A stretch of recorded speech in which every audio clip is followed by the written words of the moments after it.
If you feel like life is walking all over you, if you constantly second-guess yourself, if people ignore your words, your boundaries, and your value, then maybe, just maybe, it's not the world, it's your habits. Here are habits that slowly make you mentally, emotionally, and spiritually weak.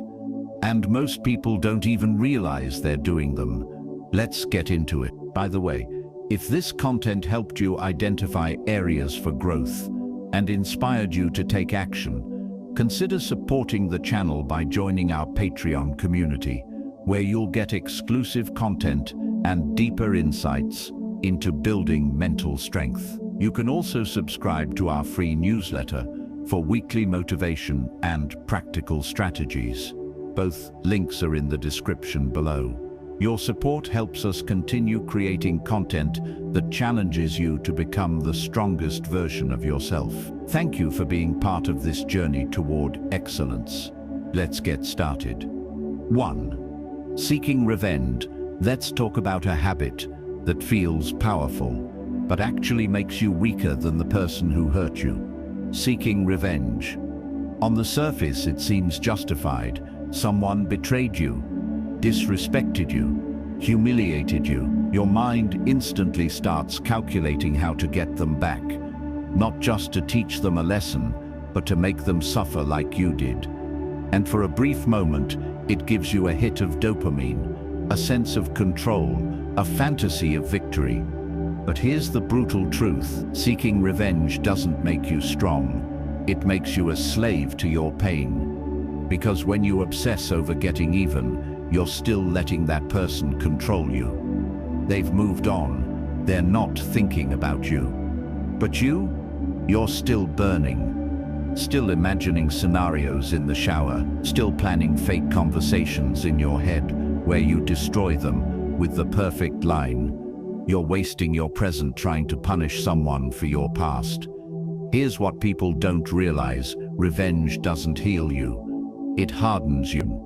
And in trying to hurt them, you end up hurting yourself 10 times more. You lose sleep, you lose peace, you lose your humanity, because hate requires maintenance. It's like drinking poison and expecting the other person to suffer. You rot from the inside, and they don't even know it. Let me tell you a personal story. Years ago, I trusted someone I shouldn't have. A friend, a close one. I shared things with him I never shared with anyone else. My fears, my family issues, my goals. And one day, I found out he used all of it against me. Behind my back, mocked me, lied about me, tried to ruin my reputation to protect his own. I was furious. I remember sitting alone that night, fists clenched, imagining every way I could expose him, embarrass him, ruin his life like he tried to ruin mine. But a thought hit me that changed everything. If I act like him, what makes me any different? Revenge would make me feel powerful, but it would also make me just as small. So instead, I stayed quiet. I focused on myself. I healed. I outgrew him, and the day he came back to apologize, I didn't need it anymore. I had already won. Because I moved on, and he stayed stuck in the same pit of insecurity that made him betray me in the first place. Here's the truth: the best revenge is no revenge. It's success. It's peace. It's being so far ahead in life that they become irrelevant. So how do you stop seeking revenge? But ask yourself, am I seeking fairness or feeding my pride? Use it as fuel, not fire. Let the betrayal push you to grow, to level up. Let their actions remind you of the kind of person you never want to be. Focus on your lane. The more you heal and build, the less time you have for petty drama. Growth is the greatest distraction from revenge. Forgive, not for them, but for you. Forgiveness is freedom, not because they deserve peace, but because you do. But it takes real strength to rise above it, to walk away with your soul intact, to say, I won't become what broke me. So next time you're tempted to get even, remember, small people get revenge. Strong people move on. Wise people let go. 2. Waiting for motivation. Let's expose one of the most subtle and seductive habits that silently weakens people. Waiting for motivation. Sounds innocent, doesn't it? You say things like, "I'll start when I feel ready. I'll go to the gym once I'm in the mood. I'll work on my goals after I feel more inspired." Let me tell you something that might sting. That mood you're waiting for, it's not coming. At least not when you need it, because motivation is unreliable. It's emotional, it's unpredictable, and it's temporary. If your progress depends on motivation, you'll be inconsistent forever. Let's define what this habit really is. Waiting for motivation is procrastination in disguise. It's laziness wearing a mask of self-help. It makes you feel like you're being wise and patient, but in reality, you're just avoiding the discomfort of discipline. Here's the truth they don't teach you. Motivation doesn't create action. Action creates motivation. When you move, even just a little, your brain starts to wake up. You begin to feel momentum. And that momentum fuels motivation. But most people wait for some magical lightning bolt of inspiration to strike. Spoiler alert, it won't. Let me share something personal.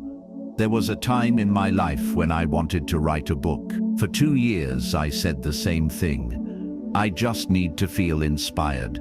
I had the outline, the ideas, even the title. But the pages? Blank. Then one day I read a quote that hit me like a brick. Amateurs wait for inspiration. Professionals show up. That night I forced myself to sit at my desk and write one single paragraph. It was terrible, but I came back the next day. Then the next. Eventually I stopped chasing motivation and built a routine. That book, I finished it in 90 days. Not because I was inspired, but because I showed up when I didn't feel like it. And that's where strength is built, in the unmotivated moments. Here's why waiting for motivation makes you weak. You start strong one day, then do nothing for the next 3. Because you're not in the zone. It creates a fragile mindset. You start believing that unless you feel good, you can't make progress. And life doesn't care about your feelings. It breeds guilt. The more you delay, the worse you feel about yourself. And eventually you start thinking, maybe I'm just not the type of person who can do this. It makes discipline look like a punishment, when in reality discipline is freedom. Motivation is the tease. Discipline is the real reward. So how do you break this habit? Lower the bar.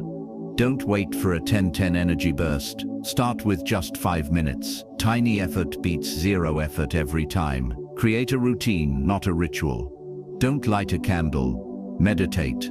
Stretch. Drink a green juice. And then begin. Just begin. Build identity, not emotion. Stop saying I need motivation. Start saying, I'm the kind of person who shows up. Track progress, not perfection. Motivation is fleeting. Progress is proof. Detach from mood. Your feelings are passengers. You're the driver. Show up tired. Show up lazy. Show up annoyed. Just show up. Final reminder. Motivation is a luxury. Discipline is survival. And if you want to build a life worth living, a body you're proud of, a mind that's sharp, and goals that actually come true, then you need to stop waiting for motivation and start building momentum. Because the strongest people aren't always motivated. They're just consistent. They don't ask, do I feel like it today? They ask, what needs to be done? And then they do it. 3.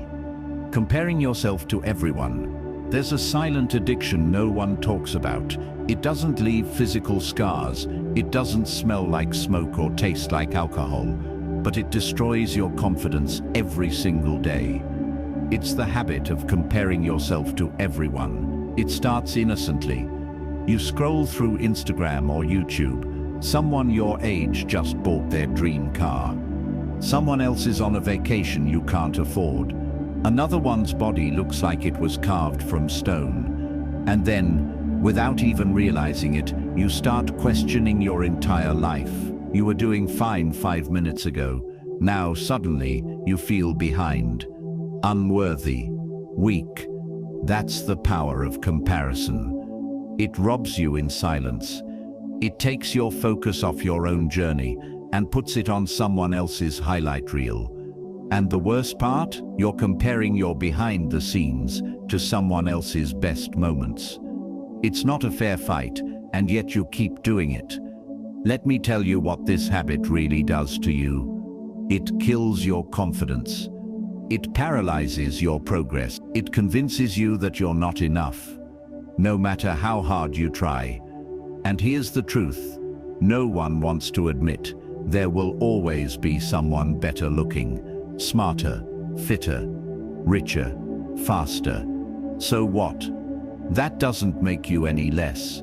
It doesn't erase your value. It doesn't mean you're doing life wrong. It just means you're human. Let me get personal. Years ago, when I started creating content, I'd constantly check what others were doing. Their videos had more views, their writing had more polish, their audience grew faster, and the more I watched them, the worse I felt about myself. Even when I made progress, it felt small, insignificant, because someone out there was always doing it better. Until one day, I hit burnout, not from the work, but from the constant inner war I was waging against people who didn't even know I existed. And then it hit me. The only person I need to beat is the person I was yesterday. Since then, everything changed. I stopped competing. I stopped watching others like a hawk. I focused on my craft, my growth, my path. And that's when things finally took off. Not just externally, but internally, because comparison makes you forget how far you've come. So how do you break this habit? Limit your exposure. If someone's content makes you feel insecure instead of inspired, unfollow, mute, block. Protect your peace like your life depends on it. Track your own growth. Compare yourself to who you were 1 year ago, not one stranger online. Progress isn't loud, it's personal. Remind yourself that life isn't a race. You don't need to marry at 25, be rich at 30, or have a six-pack by summer. You're not late, you're not early, you're on your time. Practice gratitude. Every time you want what someone else has, pause and count 3 things you already have. Gratitude is the antidote to envy. Realize, no one posts their failures. The person you're comparing yourself to might be secretly miserable. So stop treating their profile like gospel. Final reminder, comparison is the thief of joy and the murderer of confidence. You were never meant to be a copy. You were built to be a masterpiece. So stop measuring your worth by someone else's ruler. You're not behind. You're not failing. You're just busy becoming you. And trust me, when you lock in on your path and stop looking sideways, that's when the real power begins. 4. Consuming too much entertainment. Let's talk about a habit that feels harmless, but is quietly destroying your strength. Consuming too much entertainment. Now, before you get defensive, I'm not saying you should live like a monk, avoid all fun, or never watch a movie again. But let's be honest, most people don't enjoy entertainment anymore. They're drowning in it. Netflix, YouTube, TikTok, scrolling for hours, episode after episode. You're not watching for joy, you're watching to escape. Escape from responsibility, escape from boredom, escape from your own thoughts. And what started as just 30 minutes becomes your entire night. Suddenly, you're sleep-deprived, mentally foggy, and filled with regret. And yet, you do it again the next day. Because entertainment is the most socially accepted form of self-sabotage. No one will call you out for it. No one will tell you to stop watching. In fact, they'll join you. But here's what they won't tell you. Too much entertainment kills your attention span, destroys your ambition, rewires your brain to chase dopamine, not discipline. The more you consume, the harder it becomes to sit in silence, to read a book, to write, to think deeply, to be alone with your own mind without panicking. And that's dangerous, because every hour you give to entertainment is an hour stolen from your potential. Let me share something personal. There was a time in my life when I couldn't go to sleep without watching something. A show, a podcast, a random YouTube video. I told myself, it helps me relax. But deep down, I knew the truth. I was addicted to stimulation. I couldn't sit with my own thoughts, and it got worse. I'd procrastinate on important things, telling myself I deserved a break. But in reality, I was just avoiding effort. Then one night, I decided to cut it all. Cold turkey. No shows, no scrolling, no background noise, just silence. The first week was brutal. I was twitchy, bored, uncomfortable. But around day 7, something strange happened. I started reading again, thinking again, working on ideas that had been sitting in the back of my mind for months. And for the first time in a long time, I felt powerful, not entertained, but engaged, not distracted, but present. I wasn't escaping my life anymore. I was building it. So what can you do? Limit your consumption. Set hard limits. 30 minutes a day. No phones after 9 p.m. Whatever works, but make it strict. Consume with intention. Don't scroll endlessly. Watch with purpose. Ask yourself, is this feeding me or numbing me? Replace, don't remove. Swap TV with reading. Replace scrolling with journaling. Swap noise with silence. You're not just quitting something, you're upgrading your habits. Create more than you consume. For every hour of entertainment, give an hour to creation. Write, build, think, make something real. Embrace boredom. Boredom isn't a problem, it's a signal. Your brain is asking for depth. Don't drown it in junk. Final reminder, entertainment should be a treat, not a lifestyle. When you're always watching their stories, you forget to write your own. You become a spectator in your own life. And the scary part, you won't even realize how much time you've lost until it's too late. So be honest with yourself. Are you living your life or just watching others live theirs? Your strength doesn't come from stimulation. It comes from stillness, focus, and purpose. And that doesn't stream on Netflix. 5. Letting emotions lead every decision. Let's get real. Your emotions are powerful. They give color to your life. But when they're in the driver's seat, they crash you into failure, over and over again. Letting emotions lead every decision is one of the fastest ways to stay weak. And society won't tell you that, because nowadays we worship feelings. If it doesn't feel right, don't do it. If it hurts, walk away. If you're not motivated, wait. But here's the uncomfortable truth. Your feelings are liars. They change every hour. They're impulsive. They're dramatic. And most of the time, they're just trying to protect your ego, not guide your life. If you let your emotions make your choices, here's what happens. You overreact in arguments and destroy relationships. You give up on hard goals the moment they get uncomfortable. You chase temporary highs and ignore long-term damage. And then you wonder why your life feels chaotic, inconsistent, or empty. I learned this lesson the hard way.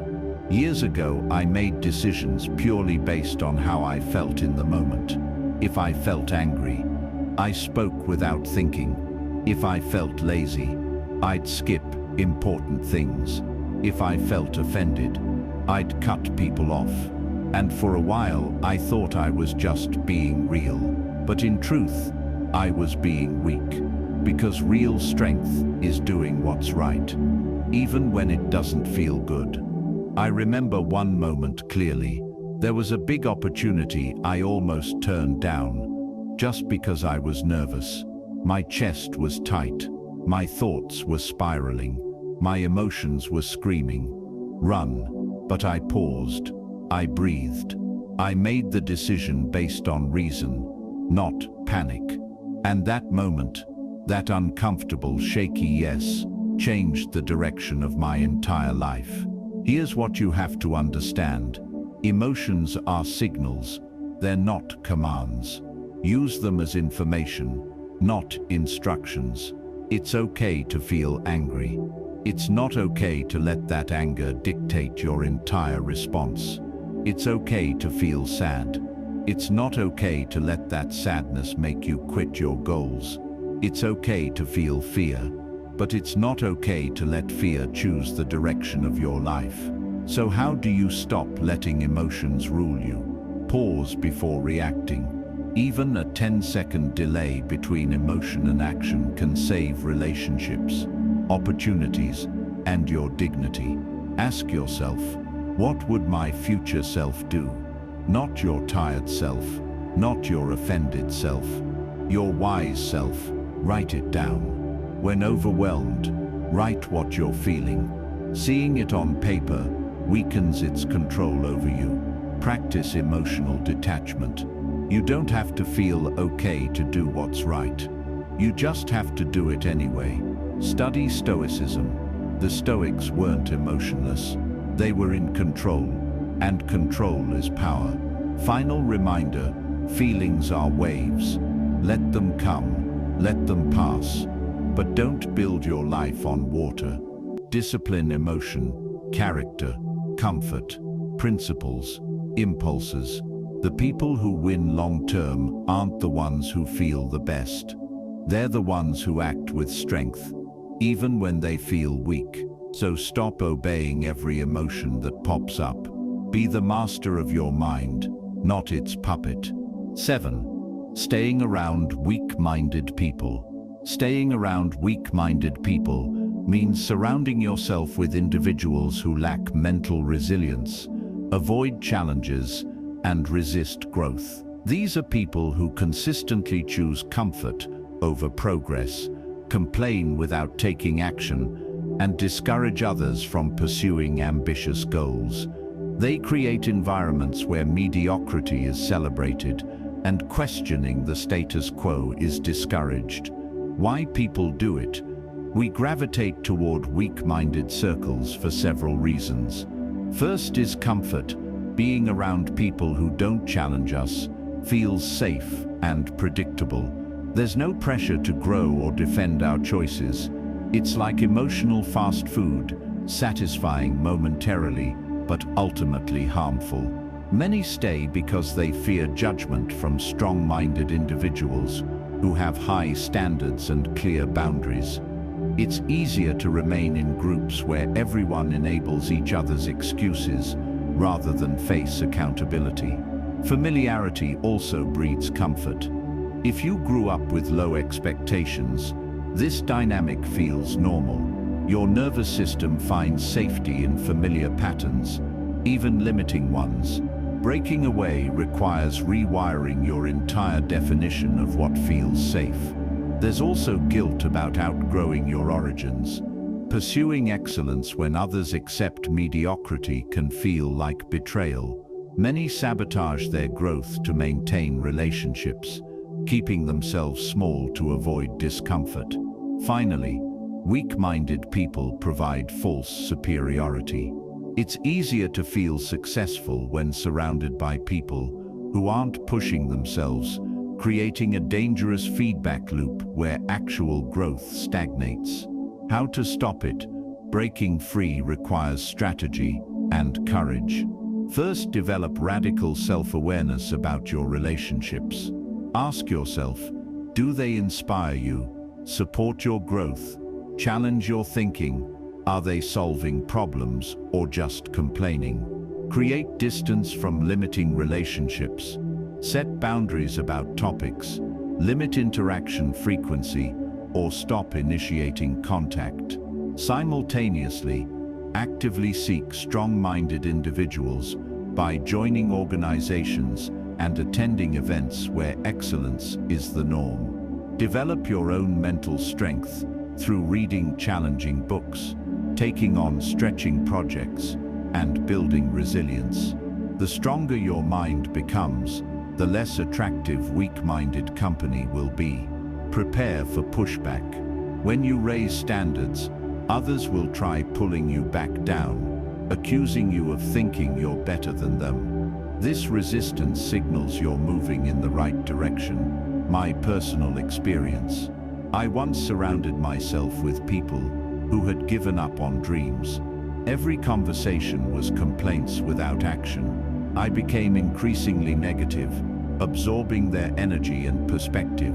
The turning point came when I connected with entrepreneurs and high achievers. The contrast was immediate. They discussed solutions, opportunities, and growth.